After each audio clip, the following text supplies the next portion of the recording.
Welcome to ALFF, AL.com's fantasy football coverage. That's hashtag ALFF. I'm your host, Alex Walsh, joined by resident fantasy football expert Nick Birdsong. Nick, how does it feel being an expert in fantasy football all of a sudden? I like it. I think that's a great lead, and I am a fantasy league champion. And people don't need to know the details. That's all that matters. You're the champion, so it's good you're here. So let's start talking about, we're just getting underway with fantasy football season, and folks are thinking about maybe starting a league. So step one in starting a league is what platform do you choose to get that going? So let's talk a little bit about what options there are out to do a fantasy football league. Well, I think two of the more popular options are Yahoo's fantasy football app and also NFL.com.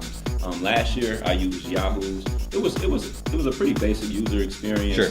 I think there are some difficulties you may have.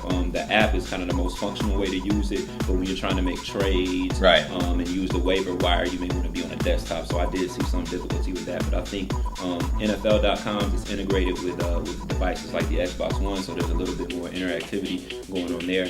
Those are kind of the two that I have the most experience with. Yeah, I think I would agree with you that Yahoo, you can do it, and I'm going to go ahead and recommend ESPN here for the same reason we talk about the app usage. I think ESPN.com's mobile app is fantastic. You can propose trades, you can make claims, you can set your roster really simply and really easily. So I'm going to vote ESPN, but just to go over the options again, you got Yahoo, NFL.com, ESPN. Any others worth mentioning before we go? I think some people may use CBS. I don't have a lot of experience with it, but I think it's probably quality. I think what you want most is one that the app is really good, because you're going to be, some of y'all going to be at church checking your fantasy football team. You're going to be at your daughter's soccer games and stuff like that. So you want an app that you can kind of do that discreetly with. Good deal. Thanks, man. No problem.